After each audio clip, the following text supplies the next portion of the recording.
I now give the floor to the distinguished representative of Seychelles to introduce an address by the head of state. Thank you, Mr. President.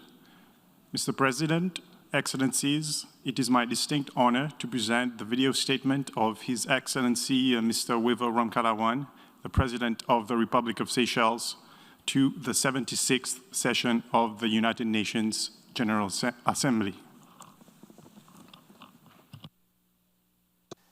Mr. President of the United Nations General Assembly, Mr. Secretary General of the United Nations, heads of state and government, distinguished delegates, ladies and gentlemen. I congratulate you on your election as President of the 76th session of the United Nations General Assembly and convey our deep appreciation to your predecessor for his able leadership during the preceding session.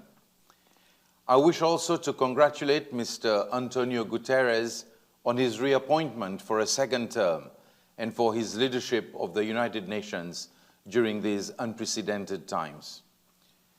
As we approach the 2-year mark since the first case of the COVID-19 virus was recorded, the world continues to struggle with the painful impact of this pandemic. The pandemic has claimed millions of lives, depleted economies, and shattered communities, while disproportionately affecting the most vulnerable. The past 2 years have been a stark reminder that the global community has failed to adequately address some of the most pressing issues of our time: effective and equitable access to healthcare, glaring inequalities, climate change and environmental degradation, the arms race, endless conflicts, the plight of refugees, to name but a few.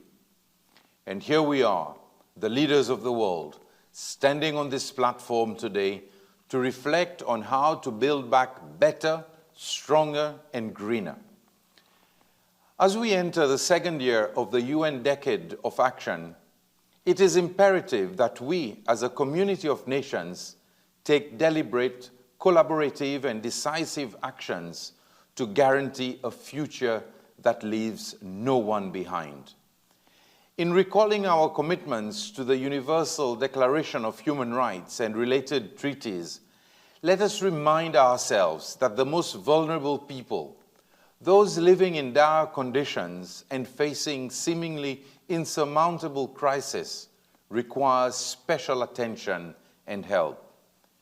Indeed, while the pandemic has brought about untold suffering, devastated global health system, severely impacted the world economy, and impoverished entire communities, the crisis at hand presents an opportunity to reinvigorate our collective will to bring about positive changes, with emphasis on equitable, sustainable, and inclusive governance. Our recovery depends on it. Central to global recovery is the availability and distribution of vaccines. Central to the health and well-being of every human being is solidarity. Statements, good intentions, and pledges are woefully inadequate. The facts speak for themselves. Of 554 million doses pledged by the world's richest nations, only 91 million, or 16%, have been delivered. In Africa, less than 3.5% of people across the continent have been vaccinated against COVID-19. The figure is far short of the African CDC's official target of 60% of Africans. It is a disgrace, and it points to a sobering fact. There is a virus far more terrible, far more harrowing than COVID-19. It is the virus of inequality. And while the pandemic rages on and the debate continues unabated, and travel advisories of all shades and hues are being issued, humanity is the first casualty. Especially Africa and many other less developed parts of the world. It is true that no one is safe until we are all safe. COVAX, striving as it is against all odds, can fulfill its mandate only if pledges and commitments made by the richest nations are honored and not used as short-term leverage in one form and another. Mr. President, the world's resilience to this pandemic or to potential future ones goes beyond the health of our people. Our efforts should also tackle economic imbalances and inequalities. In this regard, Seychelles urges the international community to assist the world's most vulnerable economies in enhancing their resilience to future shocks. Seychelles' economy, like that of many other small island developing states, was brought to its knees just a few months after the pandemic hit, as we witnessed the near total collapse of our tourism industry.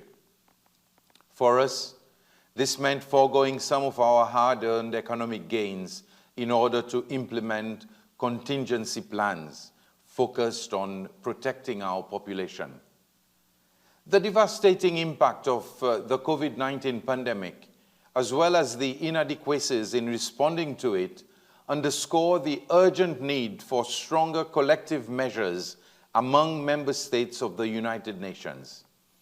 It is imperative that we work together to build consensus and cohesion in respect of the plight of those facing threats of an existential nature, most notably the SIDS. Our vulnerabilities are well known, and they need not be expounded on here. What needs to be stressed, however, is that a one-size-fits-all approach to debt relief and concessionary financial flows is certainly not the most appropriate for us. An approach and a strategy which take into account our vulnerabilities and characteristics would bolster our own efforts to weather the present crisis and to strengthen our capabilities to recover and rebound from the economic fallout caused by the pandemic. The application of the Vulnerability Index, therefore, remains for us the only coherent and viable approach and strategy to resolving our current predicament. Most SIDS have achieved middle to high income status through hard work and commitment for the betterment of our peoples, but it appears that we are being penalized for our success, penalized for our achievements and hard work. Are the international financial institutions taking our vulnerabilities into consideration? The review of the criteria to measure development support and access to funding is still being debated incessantly in countless fora with no end in sight. Lack of effective and appropriate global support for SIDS will have systematic consequences on our progress on practically all sustainable development goals. Furthermore, SIDS continue to be disproportionately affected by what can be termed as environmental injustice as a result of climate change. We are the least responsible for it, yet we pay the heaviest tribute. The challenge we face to climate change and our response to it will continue long after we have brought COVID-19 under control. We are morally obligated to those who have lost their lives to the calamitous climate and biodiversity crisis. We are accountable to those who face constant existential threats, and we owe it to the future generations to find lasting solutions to protect this planet. But despite the enormity of the peril that we face, I remain hopeful that together we will find solutions. It requires practical solutions from around the globe that would lead us towards a sustainable, greener world powered by a clean energy economy. However, Pledges and commitments are just not enough. They must be respected and honored. In the light of the upcoming COP26, Seychelles calls on the international community, particularly the larger emitters and economies of the G20, to increase their nationally determined contributions to a level that meets, if not surpasses, the requirements of the Intergovernmental Panel on Climate Change. And we pray that this averts the global catastrophe that threatens all of us. Mr. President, the pandemic and worsening climate crisis have added to the other difficult tasks of the United Nations. We must more than ever renew our commitment to multilateralism and reinforce the functions of the United Nations. Let us be guided by the UN Charter as we move together to rebuild a greener world, leaving no one, particularly the most vulnerable, behind. I believe in the founding principles of the United Nations, that multilateralism is key to ensuring prosperity and lasting peace. Let us restore hope and belief in the UN by restoring hope and belief in ourselves and in international solidarity. Let us rebuild trust in one another by bridging the inequality gaps within and between nations, reducing marginalizations, eradicating racism, xenophobia, and all other forms of discrimination, and instilling tolerance among our peoples. Never have we, as a community of nations, been beset with challenges of the present magnitude. But there is hope, hope that we can overcome them. There is hope that we can overcome the challenges that we face through collective action, global solidarity, and with political will. As the leader of one of the smallest nations of the world, I strongly believe in the capacity of our people, especially our youth. I believe, above all, in the capacity of humanity. I believe in our capacity to do good. Together, as the representatives of our planet, we can do what is expected of us. We can do good. I thank you.